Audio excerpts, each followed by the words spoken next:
No, I used to get confused about which was a 67 or the 68, but 67 or 66. But the 66, I think, has the slats. The vertical slats in the grill. This is a 67, right? No, that's 66. You see what I'm saying? I'm still getting confused after all these years. Even though I sell vintage literature and ads, and I have thousands of car ads. Very close. Well, okay, so let's see if you know your stuff, Mr. Jim. What other differences are there between the 66, 67?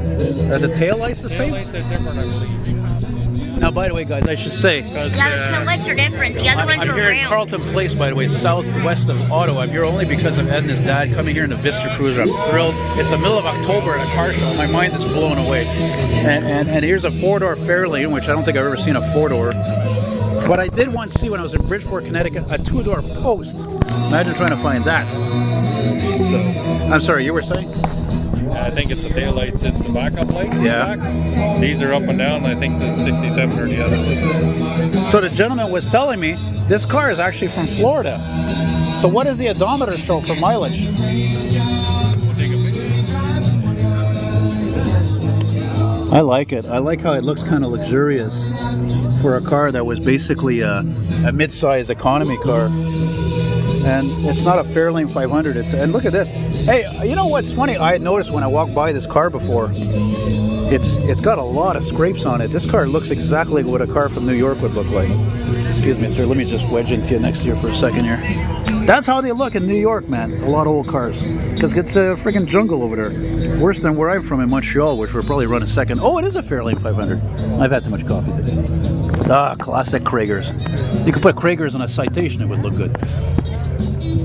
Talk about a piece of crap compared to this Buick, this Oldsmobile. The Ranger, you know. Gentlemen here, I'm saying what I'm saying just to get a reaction out of them too.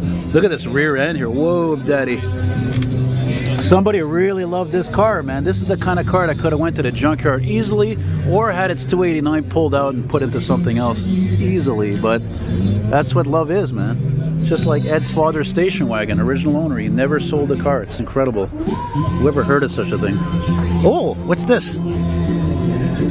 Oh, look at that. Pompano Beach. Pompano Police, 1984. I love stuff like that. You know, that reminds me, there was a guy one time, he commented on one of my videos of an old car. He says, I don't like dealer emblems. I'm like, yeah, but dude, that's what shows where the car is from, for crying out loud. Are you kidding me or what?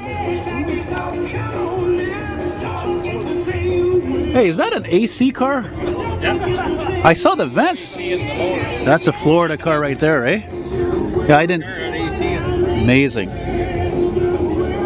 numbers on it 9988 on the mileage, ready to roll.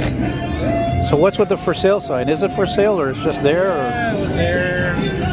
That's an iffy. Man, that thing looks like it was like rebuilt completely. Am I wrong? It looks like it was totally rebuilt. There's like a lot of new hoses and wires. And You put little mile cam in it, but I got the power steering in the trunk. you guys from around here or what? Yeah, the guy did the motor and man, I think. Here, if you want to just back up, I just want to get a final shot here. Quick, chop, chop, quick, quick. You know, my old car videos are not the most popular. The most popular videos are trucking, emergency vehicles responding. When are you going to publish the video? Well, since you asked so nice, I'll probably put it in priority because you're nice people. Because usually I have a backlog of like hundreds of cars. Well, not 100, but maybe 100 or more. Look at that. I love authenticity, eh? Like this with the Pompano Police badge. I love stuff like that because it's the history of where the car's from, you know? Right on. Amazing, eh? I was saying in the video when I was at the end, I said, you know, anybody could have bought this car, yanked that 289 and put it in a hot rod or whatever, and the car would have been crushed. But somebody loved this car and they just kept it the whole time. They never sold it. They never sold the engine out of it. And here it is still in 2023. That's awesome. Jim, thanks for talking to me, by the way. Appreciate it.